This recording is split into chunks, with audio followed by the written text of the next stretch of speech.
നമസ്കാരം. പാകിസ്ഥാനിലെ ബലൂചിസ്ഥാൻ പ്രവിശ്യയിൽ ശനിയാഴ്ച അജ്ഞാതരായ അക്രമികളുടെ വെടിയേറ്റ് മാധ്യമപ്രവർത്തകൻ കൊല്ലപ്പെട്ടു.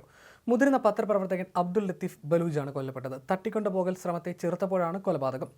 ഭാര്യയുടെയും കുട്ടികളുടെയും മുന്നിൽ വെച്ചാണ് അബ്ദുൽ ലത്തീഫിനെ വെടിവെച്ച് കൊലപ്പെടുത്തിയത്. ഡെയിലി ഇന്തിഖാബ്, ആജ് ന്യൂസ് തുടങ്ങിയ പ്രസിദ്ധീകരണങ്ങളിൽ ലത്തീഫ് പ്രവർത്തിച്ചിരുന്നു. അക്രമികളെ തിരിച്ചറിഞ്ഞിട്ടില്ലെന്നും കേസിൽ ഞായറാഴ്ച രാവിലെ വരെ ആരെയും അറസ്റ്റ് ചെയ്തിട്ടില്ലെന്നും പോലീസ് പറഞ്ഞു. അന്വേഷണം തുടരുകയാണ്. സംഭവസ്ഥലത്ത് നിന്ന് തെളിവുകൾ ശേഖരിച്ചുകൊണ്ടിരിക്കുകയാണ്. അതേസമയം ഇദ്ദേഹത്തിന്റെ കുടുംബത്തെ അക്രമികൾ ലക്ഷ്യമിടുന്നതും ഇതാദ്യമല്ല. അബ്ദുൽ ലത്തീഫ് ബലൂജിന്റെ മൂത്ത മകനെ ഏതാനും മാസങ്ങൾക്ക് മുമ്പ് തട്ടിക്കൊണ്ടുപോയിരുന്നു. പിന്നീട് മൃതദേഹമായിരുന്നു കണ്ടെടുത്തത്. ഇപ്പോൾ പത്രപ്രവർത്തകന്റെ കൊലപാതകത്തിൽ കുടുംബം കടുത്ത ഞെട്ടലാണ്. യുദ്ധക്കെടുതി നേരിടുന്ന പ്രവിശ്യയിലെ മനുഷ്യാവകാശ ലംഘനങ്ങളെയും പ്രതിരോധങ്ങളെയും കുറിച്ച് നിർഭയമായി റിപ്പോർട്ട് ചെയ്തിരുന്ന മാധ്യമപ്രവർത്തകനായിരുന്നു അബ്ദുൽ ലത്തീഫ്. സംഭവ സ്ഥലത്ത് വെച്ച് തന്നെ അദ്ദേഹം കൊല്ലപ്പെട്ടതായി പോലീസ് അറിയിച്ചു. രക്ഷപ്പെട്ട അക്രമികൾക്ക് വേണ്ടി തിരച്ചിൽ തുടരുകയാണ്. Pakistan federal union of journalist ഉൾപ്പെടെയുള്ള പത്രപ്രവർത്തക സംഘടനകൾ ലത്തീഫിന്റെ കൊലപാതകത്തെ അപലപിച്ചു.